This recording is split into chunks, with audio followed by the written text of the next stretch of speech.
happen. And so quick shout out right now to that fire starter, Andrea Lungulescu. Well done on Talent Crunch. What a wonderful event, sponsored by Greenhouse, of course. But yeah, one of the best events I've been to all year. In fact, one of the very few events, Daniel, that there was actually standing room only at the back. Nice. Now that is rare in a recruitment event in 2025.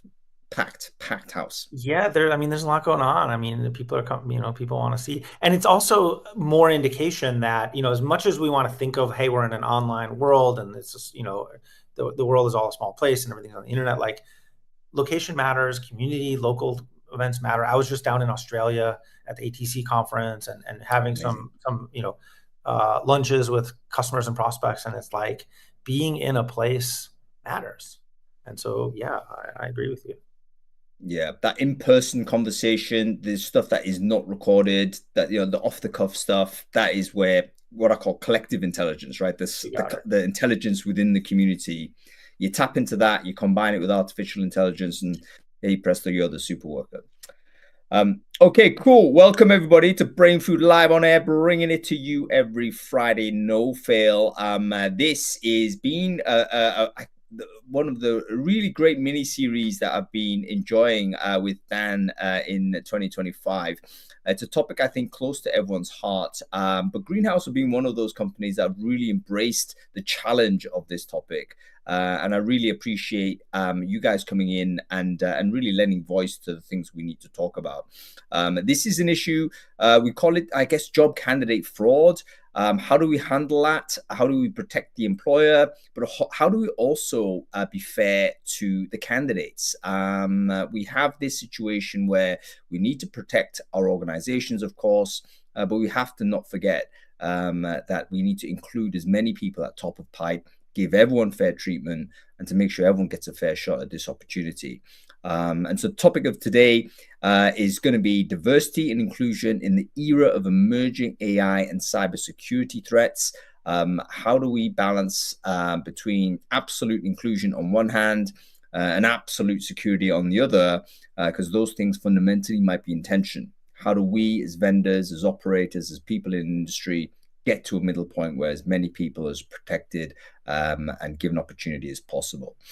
Sponsored by Greenhouse, of course. So Dan Chait, wonderful to see you as co-pilot. Why don't you quickly introduce yourself for the few people who don't know you? Who are you? What it is you do? And, what is Greenhouse and who should care about it? Yeah, great. Thanks. Always glad to be here, Hung.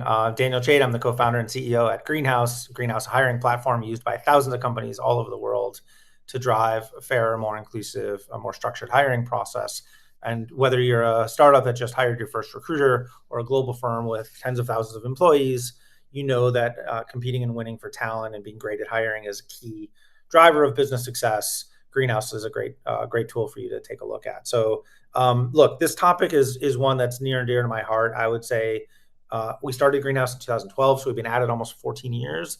No issue has gotten as hot with our customer base as this, of like, what's happening in my pipeline? I'm feeling overwhelmed with applicants. A lot of them are maybe low intent or low quality. I'm not sure how many of them are real. We might be getting attacked in the middle of all that by bad guys intent on doing harm. And like, how do we navigate all these things in this brave new world of everything being online and remote, AI, everything? It's like super confusing and complicated.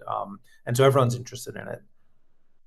Yeah, fantastic stuff. And we'll look to dive in deep in terms of what you've done about it, Dan, because I think you've led the way in many respects here. So fantastic stuff.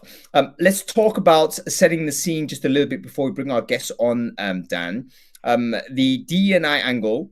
What do you have? What have you anticipated as being some of the challenges that come from being inclusive and also trying to increase the security for? Yeah, I mean, thank you. So it starts with what's happening right now in the market, and what we're seeing is this massive explosion of application volumes as it's gotten easier and easier to apply to jobs, partly due to things like stuff Greenhouse has done of making a really easy application form on your website so someone can fill in the form and click it super easy, but also because candidates are using AI tools to magnify their application volumes and auto apply to jobs and auto customize their resumes and application materials to look like the job description. Like, volumes are going up and up, and everyone's application materials are looking more and more alike, right?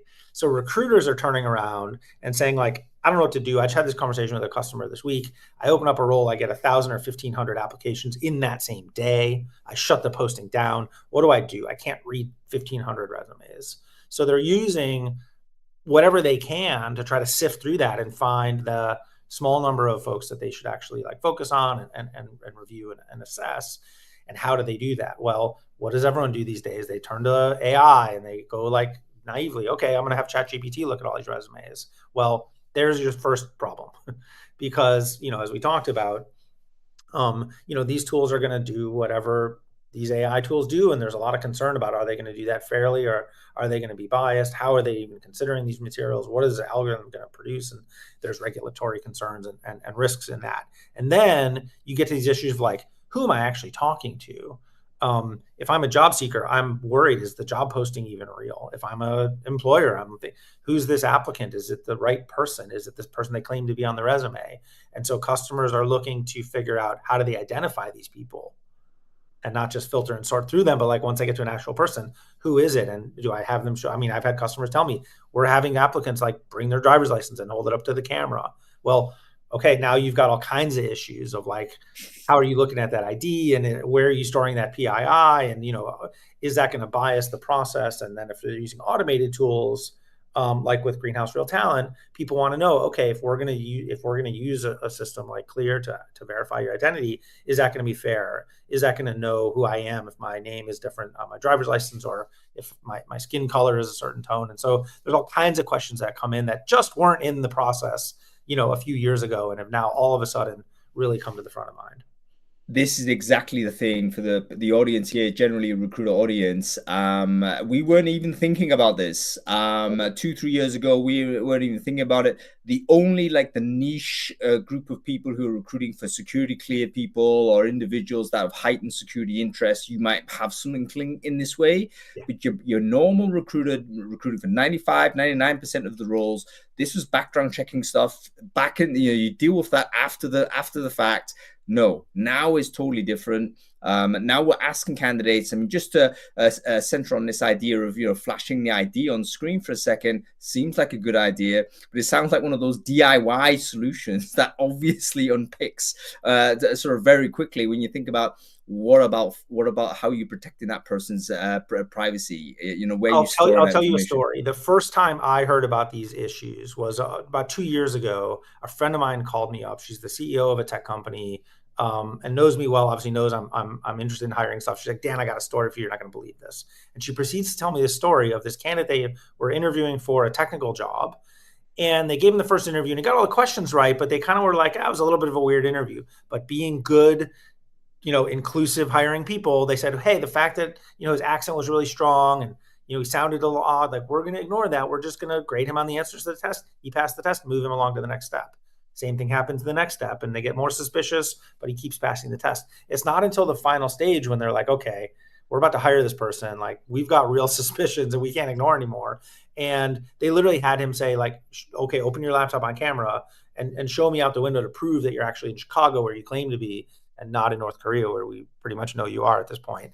And it turned out he closed up the laptop and ghosted them and never responded. So they pretty much disappeared. Yeah.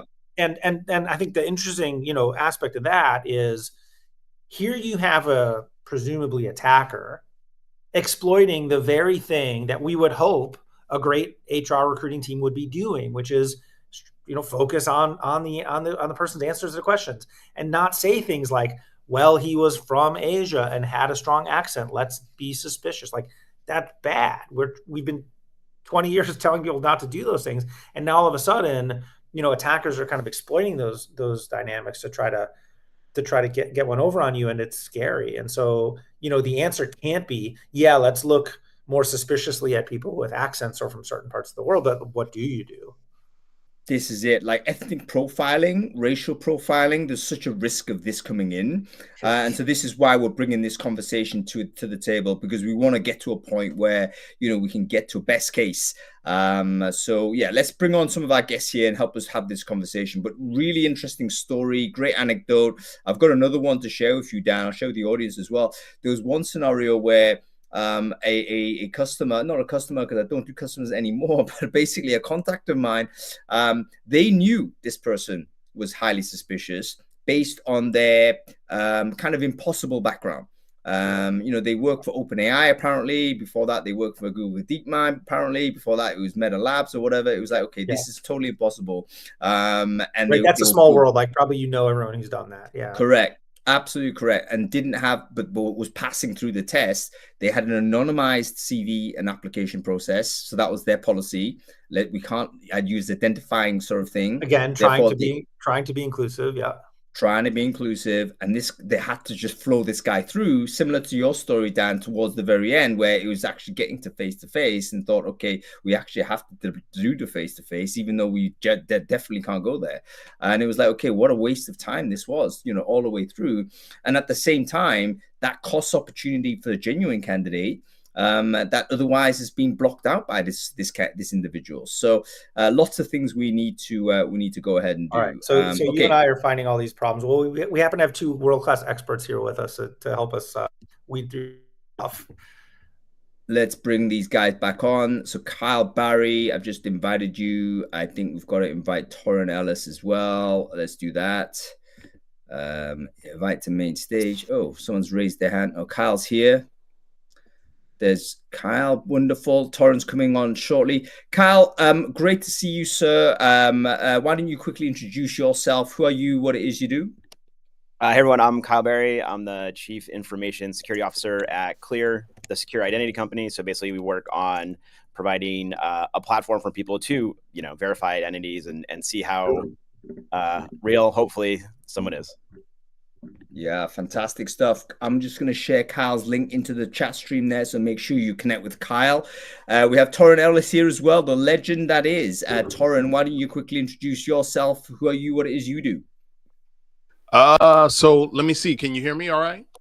Yeah, audio is awesome. good. Yeah, so consultant, speaker, and founder of Noma, a manager intelligence platform. And what I do is try to build high-performing, inclusive, and representative teams. Yeah, fantastic stuff, guys. Great to have you on the show. Folks, if you have any comments or questions for any of our panelists, do make sure you comment on the chat stream there. If you're watching this on LinkedIn, just throw a comment into the thread and we'll be able to pull those into the conversation here. Kyle, let's come to you first. Clear, do you want to just explain for us, like, what is the product and what's the concept? And then help us understand exactly sort of what you're trying to achieve with the service offering that you have. Yeah, so if you're in the United States, right, Clear started as like a product in the airport to verify your identity, get through airport security, get to your plane faster, right? And so we spent a lot of time really making that experience solid, being able to verify identities. And we were like, hey, there's only so many airports in the world, and we've got this really great system. Can we take it out of the airport, out of like that little kiosk? If you've been to the airport, it's like a little stand, turn it into an SDK, right? Can we embed the secure platform, identity platform that we've created, essentially anywhere you need it, right? Whether it's in your app, your website. And so that's what Clear One is these days, right? We're basically providing a platform for anyone who needs us or wants to use us to verify identities, really verify that someone is who they say they are, a real person, ideally. And so that's what we're working on here at Clear. Yeah, fantastic. And can you tell us, like, what has been the demand for your services within the recruiting sector? Have you seen change over time on this as things have gone on? Yeah, I think like there's kind of two parts. Yeah, I mean, two big parts where like it's just been a huge increase in just demand for what we do, right? Verifying someone's real, trying to get a sense of who they are, who they say they are. On the recruiting side, and Daniel was talking about this, right? Like, I've got a lot of candidates coming in, I'm swamped with applications for this job.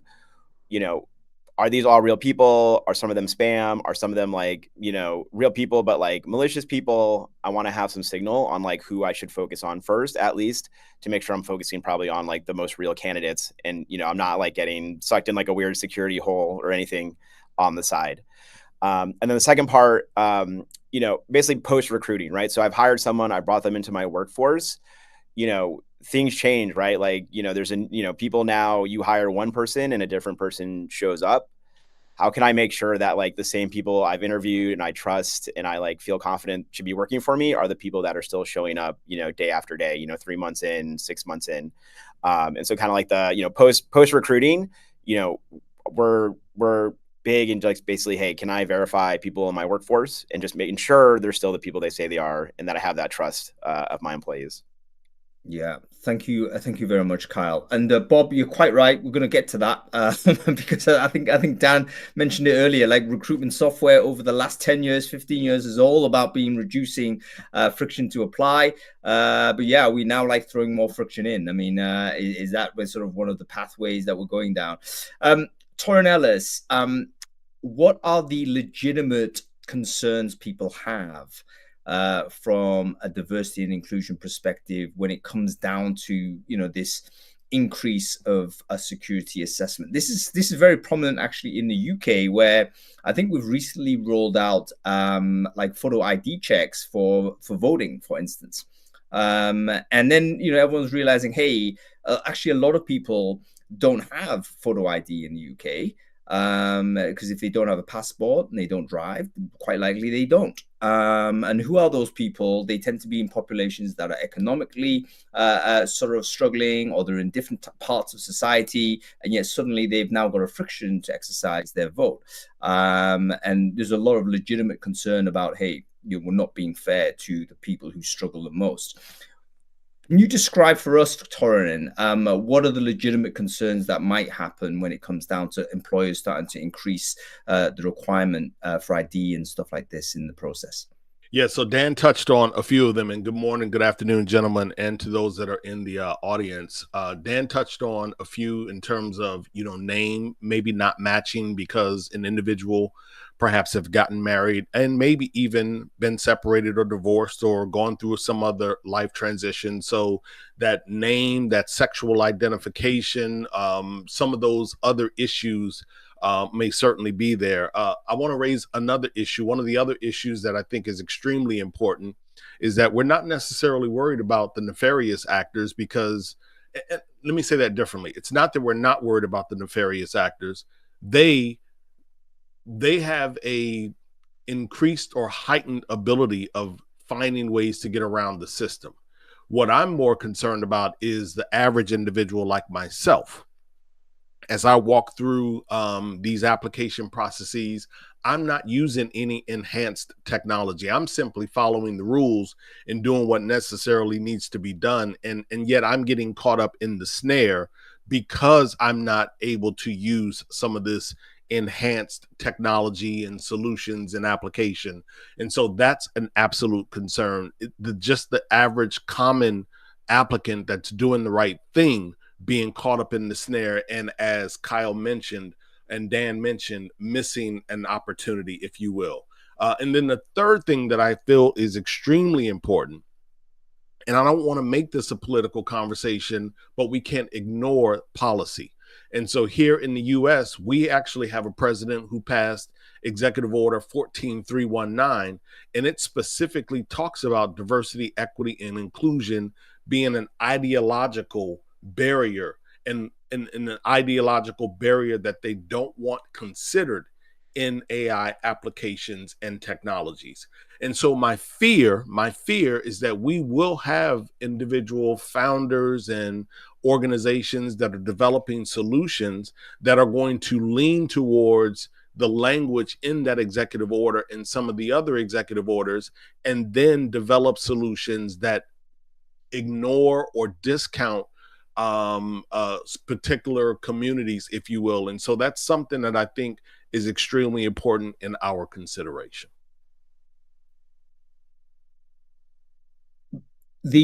Touching on, I mean, again, we don't want to deal in politics, but as you rightly mentioned, Torrin, we have to. The executive order, like, does that have legal weight? In my understanding of it is, it's outlawing anything that is using sort of D&I into as almost like a positive, basically calling it positive discrimination. You can't actually use those protected characteristics, we would call them in the UK, as part of your decision making process. Therefore, that is now illegal. Is that the state of case in the US, or someone be able to help me out in the comments there? Well, so what I will say to that, Hung, is one, it is legally binding.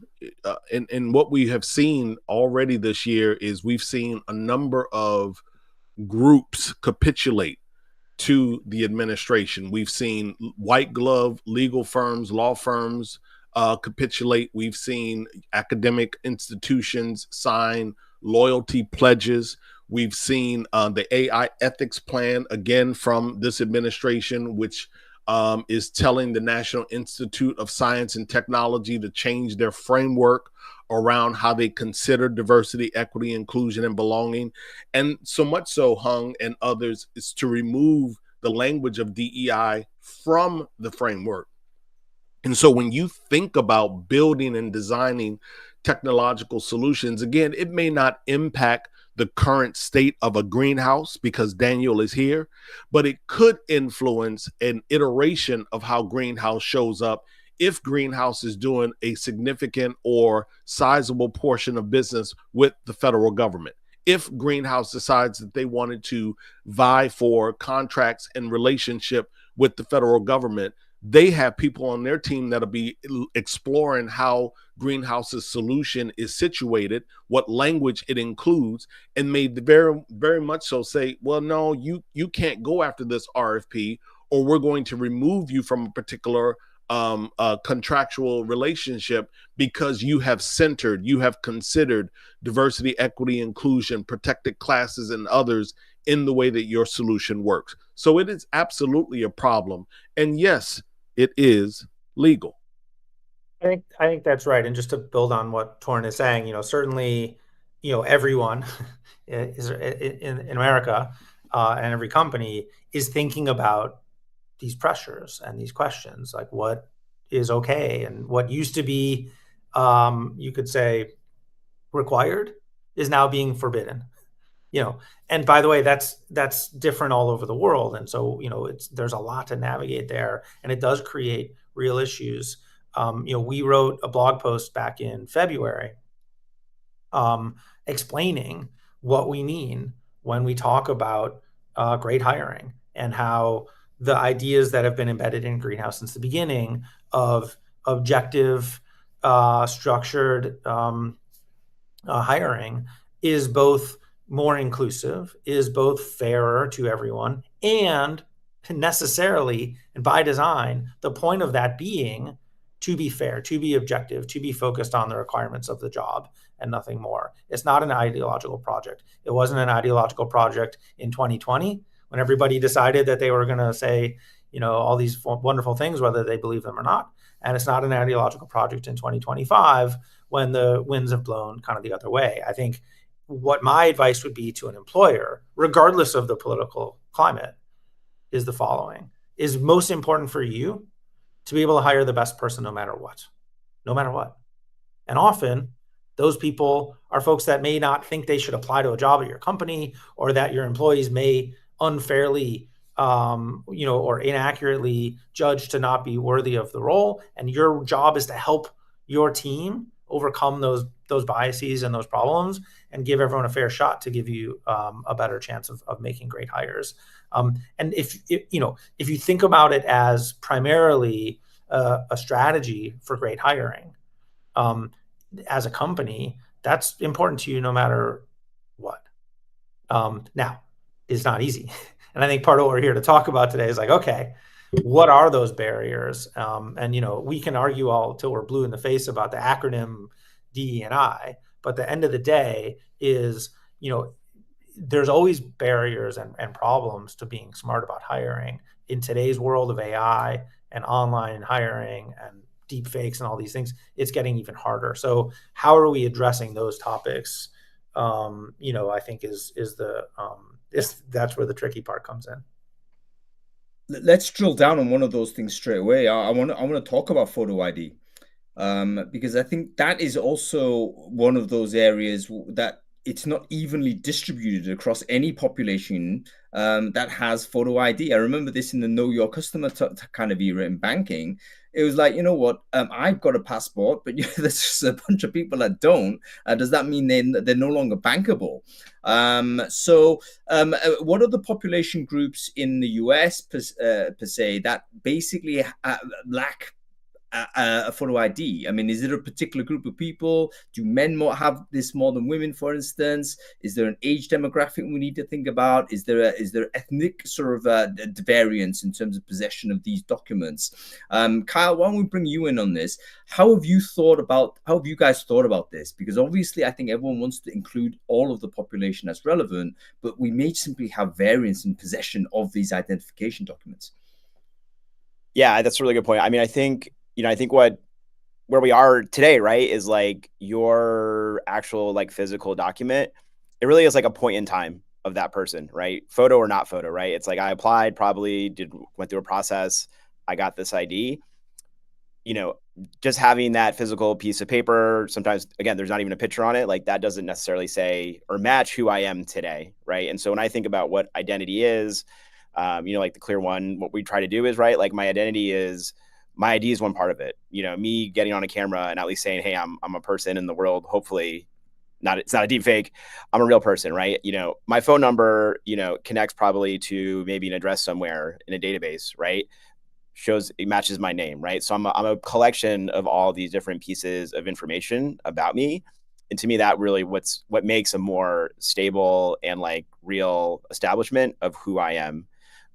There is just so much, and we work with global workforces at Clear, for example, right? We have customers who have employees in the Philippines, India. IDs are like all over in some of those countries, like they're just not consistent, right? And like, some of them do just look like a piece of paper. Some of them are like have written on, right? And so it really is a collection of like, how much can I know about this person to get a sense of like, hey, do I think they're real? And real is a real non-specific word, right? And so like Torrin was saying, like names change, faces change, right? Like the photo on my ID might not be who I look like today, it was 5 years ago. And so like IDs are great, but it is a starting point. And like you shouldn't, you can't just say no to someone because like, hey, the ID doesn't look like them.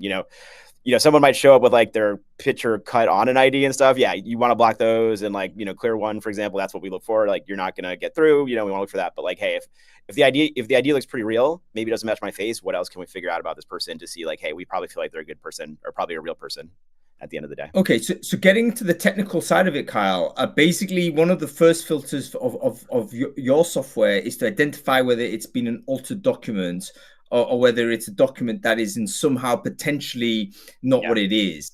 But there is a scenario where you're not necessarily matching a face to a face because you can say that was a point in time. And of course, people's faces change. I mean, unfortunately, that's the case. I mean, look at my photo.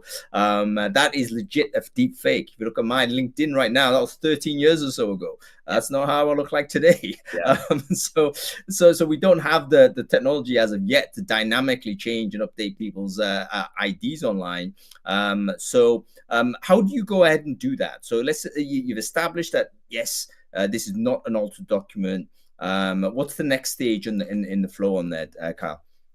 Yeah, my LinkedIn photo, I have a lot less white beard too, so I get that. That's pretty real. Like, yeah, aside from ID, right? Like I'm applying to a job, or like, in some of those other cases I was talking about, like, hey, I'm trying to verify someone who already is at my company. There's so much other data available on top of that ID, right? Like they probably have an address, a phone number, a name. Maybe the name doesn't match, but like the name probably exists in other places. Where are they accessing, Clear from, right? If I'm expecting this person to be in the Philippines and they show up from, I don't know, the Middle East, like, hey, that might be a weird signal. And so it's really putting all these on top of that ID. And then, also there's like more, there's a lot of new stuff coming out too, right? Like there's e-passports, right? Like most passports have RFID chips in it. A lot of phones, you can like tap those on your phone and we can actually like verify that with like the passport issuer, right? So there's a lot of, I think, newer technologies that really do, make it so it's less of a risk that like, hey, I've changed and kind of shifted from, my driver's license at the end of the day that we can use. Yeah, really interesting. So there's certain sort of trusted sources of data. None of them are absolutely trusted independently, right? But when you start adding them together, then you can start figuring out, okay, which are the ones that might have a question mark that require further investigation. And I guess if they start stacking up, then obviously the risk factor goes up. So the name is one, ID is another, maybe the IP is another, perhaps your address, number, house address, phone number. Yeah. And I think like what's important, I think someone mentioned in one of the comments too, like adding friction, right? Like, when I think about like how people use Clear, like how I recommend people who are looking for more piece of identity, right? Like it isn't a silver bullet, right? And you don't want to just put like another AI model that's rejecting candidates. But what I want is to understand, at least have like some signal and like be able to dig into like, hey, this person was verified. Here's some of the information about that, and have the ability to, apply my own kind of process, my own level of risk to those people. Because again, yeah, like, the last thing we want people to do is there's just another thing knocking people out of a process, a verification flow. And like, that's not good for anybody. That really hurts, the people coming through whatever process that's involved in. Yeah, very, very good. Let's talk about candidate experience. Do candidates have to accept more friction in process? Dan, I know this is triggering for you, but I want to get your honest opinion. I want everyone's honest opinion on this. But we take the airport example.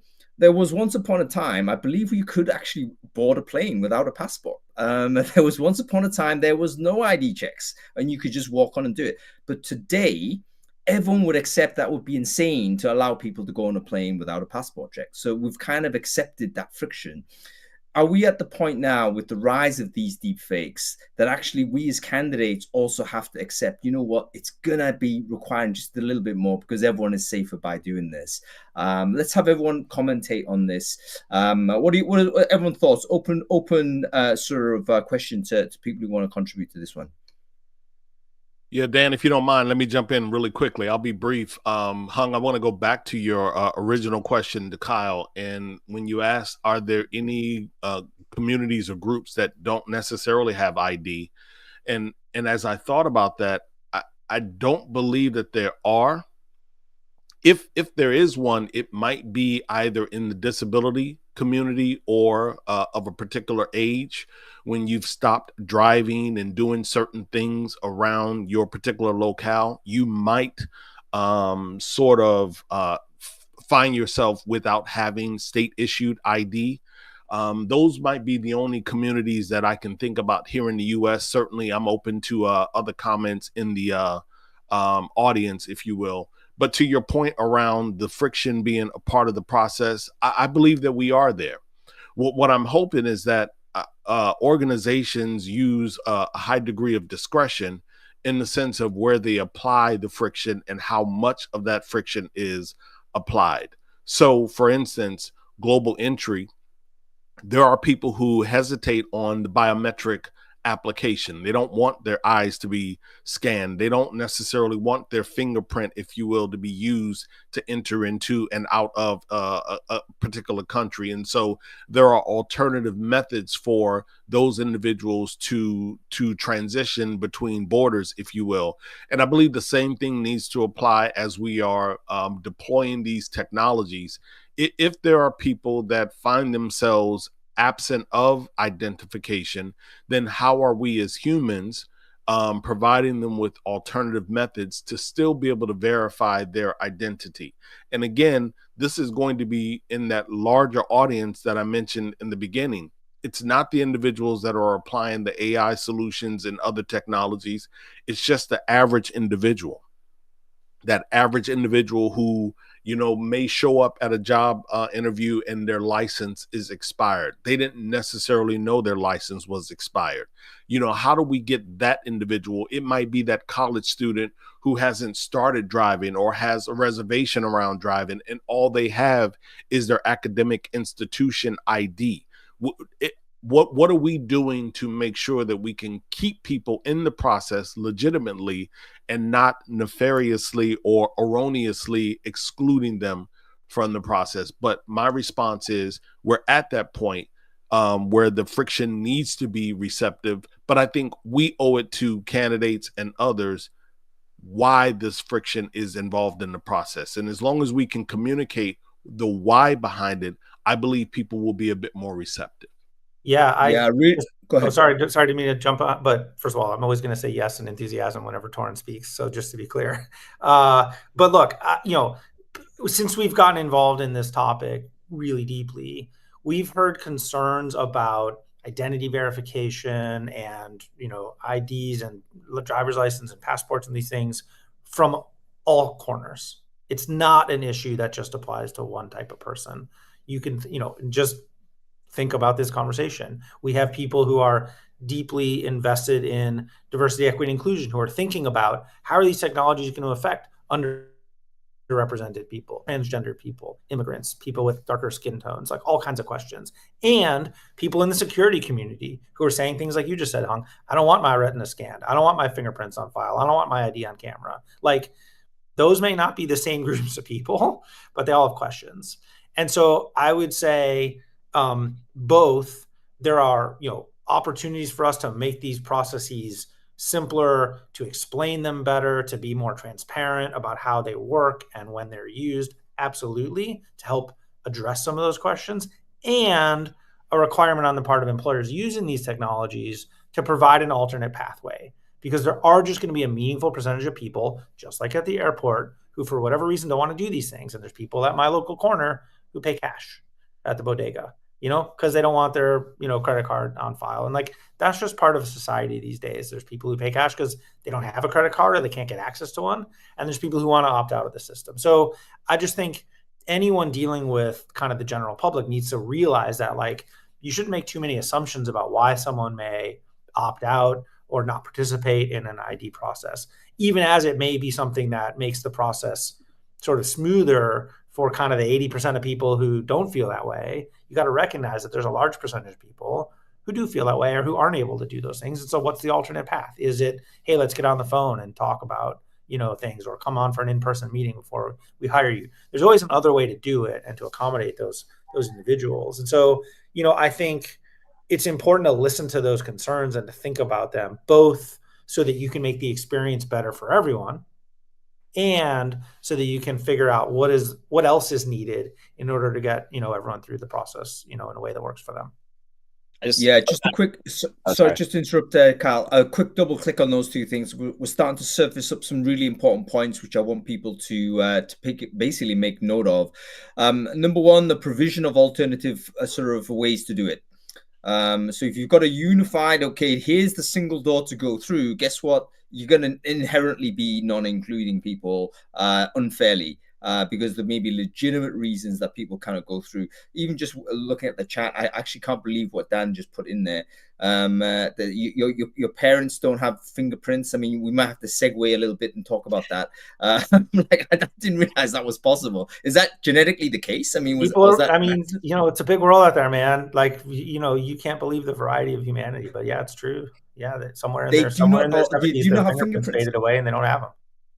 That's crazy. Well, there you go. It's a classic example where, you can't be dependent on one door. You have to have multiple doors. So for folks like Kyle and his sort of service offering, that's got to be baked in process, isn't it? Baked in product. But listen, as fun, I mean, that's a kind of a fun fact, but like the broader point, if you're thinking about how do we treat people in a hiring process, you can generalize that, say, well, not everyone has a first name and a last name, right? Not everyone has the same words on their driver's license as on their resume. Not everyone has the same gender that they were born with. Like, there's all kinds of ways in which human variety, and all its wonders show up in the hiring process. Like, you just got to deal with it. I mean, you got to recognize that it's a big world out there and accommodate these things. Yeah, and it is a difficult challenge. I mean, I think we talked about this in a previous episode, but worth segueing it a little bit about name change. That's one of the things that actually happens more regularly than we think. It's very normal for names to change, as a matter of fact, or it's very normal for people to have names that they go by that aren't what they were born and allocated. And so when you're trying to verify ID, I mean, I'm going to cite myself as an example here. I actually can't verify my ID on LinkedIn because the name on my passport is not the name I go by. And they insist on the passport name, right, to verify the ID. Now, obviously, it's not a huge problem for me, but I just wonder, what, would I be deranked as a candidate because I'm not verified? Probably. If I'm posting stuff online and what have you, is my reach going to be declined because there's a little bit of a risk signal that this guy may not be the real person or whatever? Probably. So we're getting to the point where, it does impact people in a really substantive way, because we've got this like one way to verify someone's identity. So provision of alternatives, number one. So number two, should I say? And number three is communication. Explain to the people why you're asking for these things. You need to just describe the scenario. You can talk about the increased cybersecurity threat. I think that's all good, but explain it clearly why you need it. And then probably even more importantly, number four, like, what are you going to do with the information afterward? So I wonder whether anybody, maybe Kyle, you could take the lead on this. Like, what's the best policy for dealing with the information once you've collected it, verified or not? Like, what happens with the information you've collected? Yeah, I just want to go back real quick to like having alternatives. I think that is like super crucial to, you know, adding any extra identity verification to a process like recruiting, right? Like, we basically, any customer that we work with at Clear, like one of the first things we talk to them about is like, hey, what do you do when someone says no, right? Or I don't want to use Clear. We have to help them basically make kind of an alternative process, right? And that looks a little different based on like, hey, what does the customer want? And like, you know, how do the people coming through their integration work? But if you don't have that, right, like you're going to be missing out in significant, you know, fairness to people coming through wherever you are trying to do that verification. So I think that's like 100% crucial today.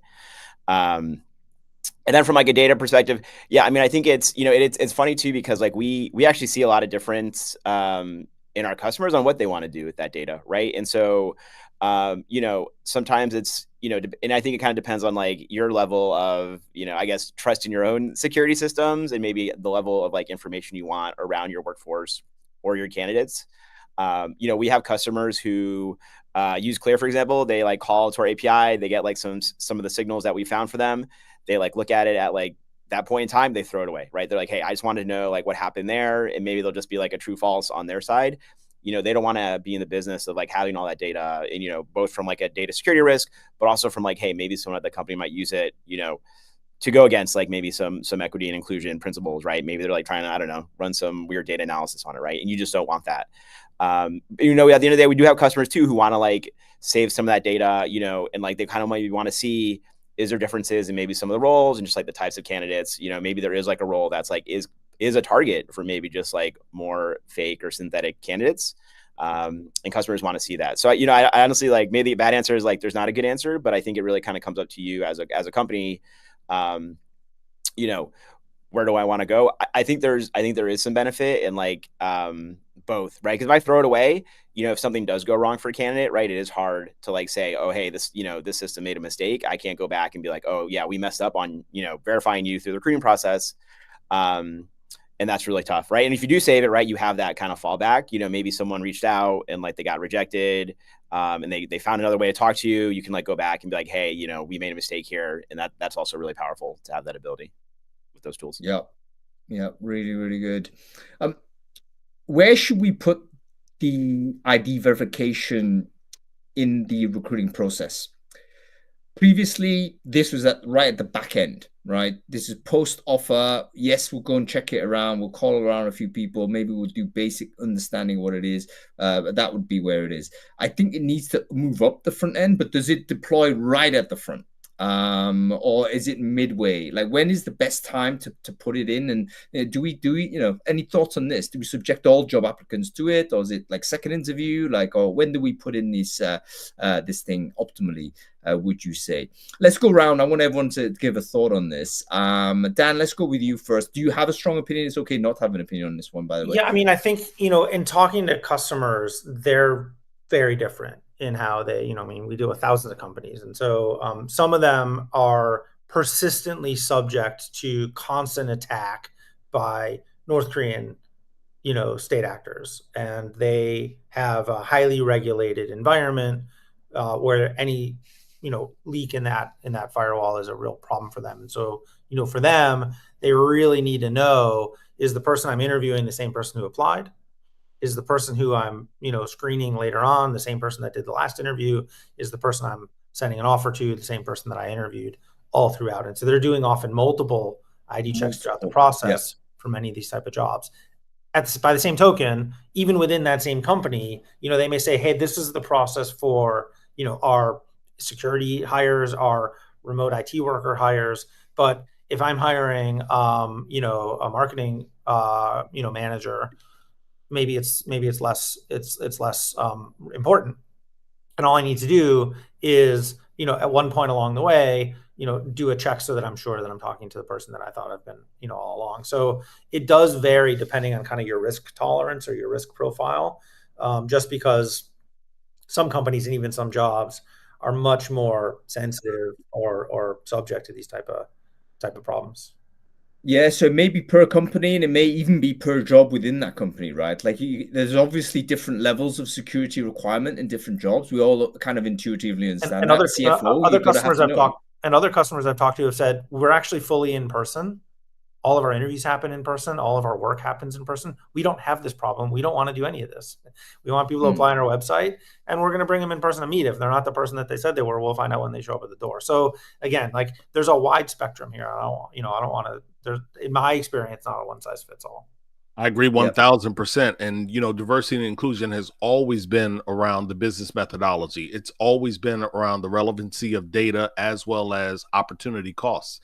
And so when I think about some of the conversation around the deluge of applicants, well, we've always had a deluge of applicants. I mean, that's always been present. Maybe it's 5% more now, 10% greater now, but we've always had the situation where there's been a deluge. And so I think when you look at the data and you look at the cost, what's it cost to use one of these solutions? It may be, fractions of a penny, if you will, fractions of a nickel, but there is a cost. And so you got to decide, do we place it up front because these opportunities here are high risk and, critical to the organization, or do we move it somewhere towards the back because these are of less importance, if you will, in terms of threat to the organization, threat to the business, threat to the marketplace. So I do believe, like Daniel says, it really, really depends on the organization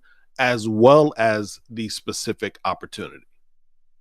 And maybe also on brand as well, right? Like I can imagine a more famous brand might attract more nefarious actors. Like if you're a no-name organization plugging away, doing great, whatever, but you're not maybe like well known as a B2C product, maybe you're just simply harder to identify as a target.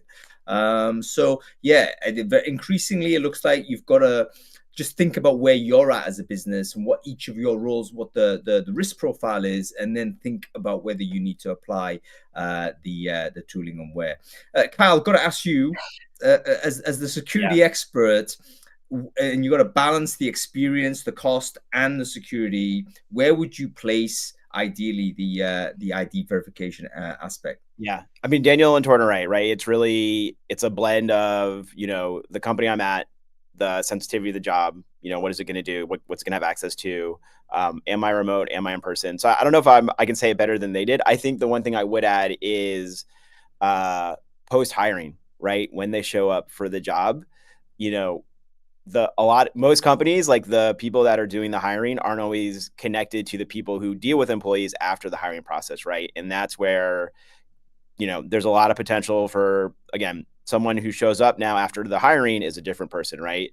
The real person shows up, but like, hey, they're actually having someone connect to their computer and do the work, right? And so I think the second spot where like the clock, because they are hired, they're in your workforce, they're accessing your systems, and a couple cents I think is really worth that value, especially when they're now in your workforce, on your systems, with your data, with your customers, to have like another checkpoint right there.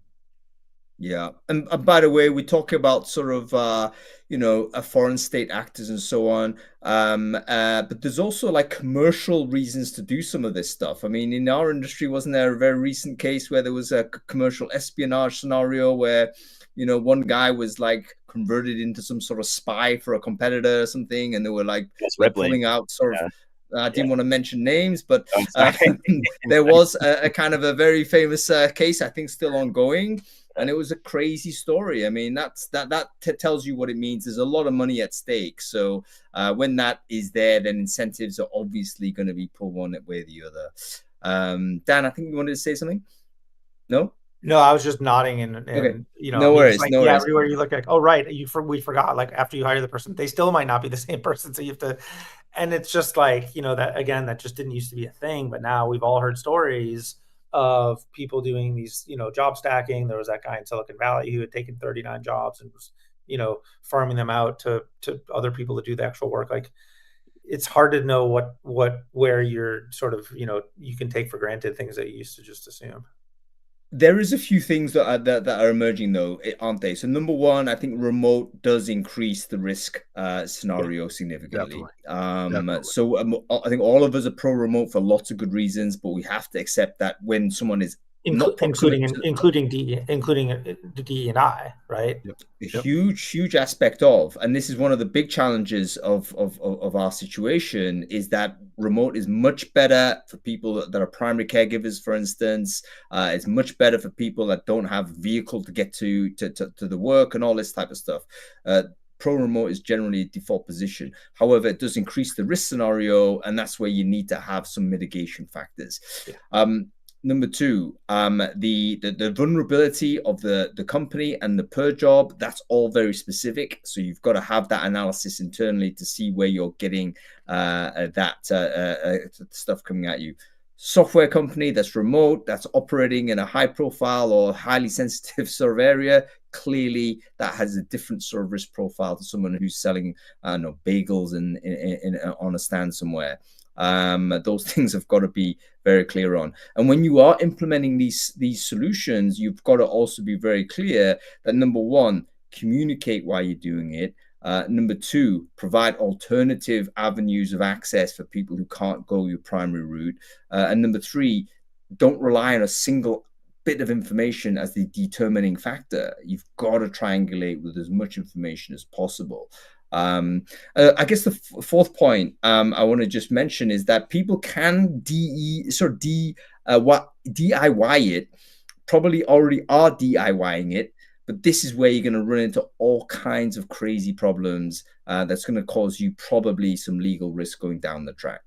When you say DIY it, Hung, what give maybe an example or just double click on that. Yeah, so they're trying to reduce security, reduce their risk profile. So they're doing stuff like, example Dan mentioned earlier, like where you flash a job on and off, like you're trying to control the amount of people coming in. So you publish your job, you take it down 24 hours. You know what's going to happen there is there's clearly a D&I problem there. Like what there's going to be, you're making an arbitrary decision to take the top people who are the first people who applied, rather than analyzing all of the quality of the people that have come through. Or second example, again, Dan mentioned asking people to flash an ID to camera. Like, you've not got the setup to actually securitize that data. Like, what are you even exposing other people to? That's a lawsuit down the track. I'm pretty certain. So basically, you don't want to try and do a do-it-yourself solution, because if you think you're at risk, you've got to go more pro. I guess that's my position on it, folks. I've just recognized the time. We are flying through this. If you have any questions for Dan, Kyle, or Torrin, now is the time to simply ask them either in comments or on the comment thread. If you're watching this on LinkedIn, we'll pull them through to the chat and get to them. But whilst we still have our wonderful guests here, let's just go with some recommendations that each of us might have, addressing the audience of employers that care about diversity inclusion, but are also very conscious of the risk that they have. How do they play this? What's the one thing you'd recommend they do? Dan, go to you first. Well, look, it's great to listen to advice and good sounding words from folks like me. But I would my argument would be don't take our word for it. You should expect a level of transparency from vendors and partners that you're working with. They should be able to show you an anti-bias audit that they've done very recently. And as they iterate and improve on technology, they should be able to update those and show you, improve, bring the receipts, as they say, as the kids say these days, that they've tested their tools and technology against a broad set of data to prove that it's not creating additional bias. So I want to jump in, to Dan's point. We did a report earlier this year, reducing bias in HR using artificial intelligence. Hung, you actually were kind enough to have me on back in January to talk about the report, but the report is still relevant. And to Dan's point, there should be some degree of transparency that an organization is able to provide in terms of how did they get to the solution that they are deploying, and what are they using to recalibrate their solution based on customer and client feedback. And I just want to absolutely say, while Greenhouse may not be the only entity that is addressing this issue, they are being very thoughtful in how they are addressing this issue. And I appreciate the partnership between Greenhouse and Clear and what is being explored in terms of how they are bringing such to the marketplace. Will they get it 100% right? Maybe not, but they have been thoughtful, and we can go back and explain how we got to where we are. And I think that is extremely important.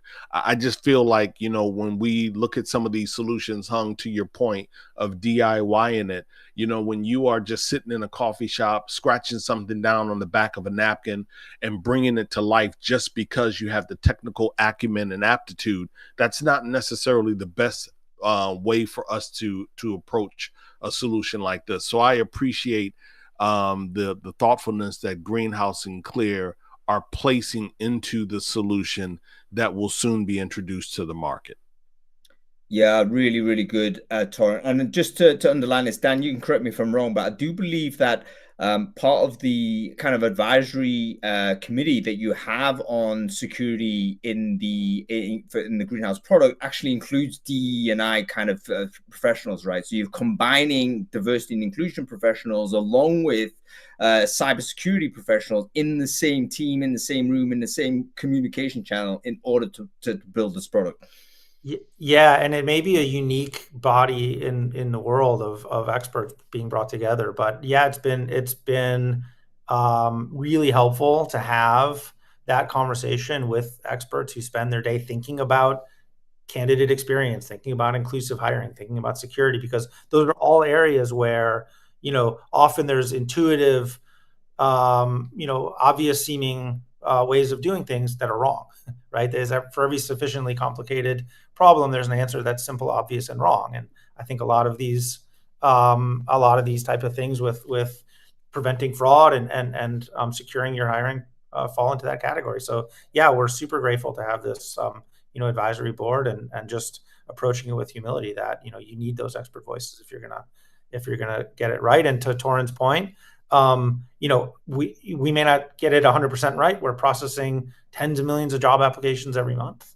But I think in a world where generally hiring has been incredibly biased for a very, very long time, I think we can make significant improvements over the status quo and just keep trying to get better and provide transparency. And that's really the goal more than anything. Yeah, fantastic. Kyle, final word to you. Any advice you have to employers out there that are thinking, what, we've got to balance these two things. We've got to balance inclusion with security. What are your thoughts? Yeah, I mean, at the end of the day, it's true that it's easier than ever to recruit, to show up as a candidate and go through a recruiting process, right? And generate an ID. That's real, right? And so you do need to definitely increase how you understand who is a real candidate. A real candidate isn't just an ID. It isn't just a phone number. We talked about that, right? That's the second thing. So the third thing is, if you are using a company like Clear or another vendor, or just thinking about how you can kind of focus on this problem, anyone who says it's like, they'll give you an AI model and say yes or no on a candidate, like, you don't want that, right? You want to be able to have a very clear way to investigate how a decision was made with whatever you're using, if you do it yourself too, on like how you're verifying these candidates. And that's what makes that process really fair for everyone. And so that's like the most important part when you're doing this.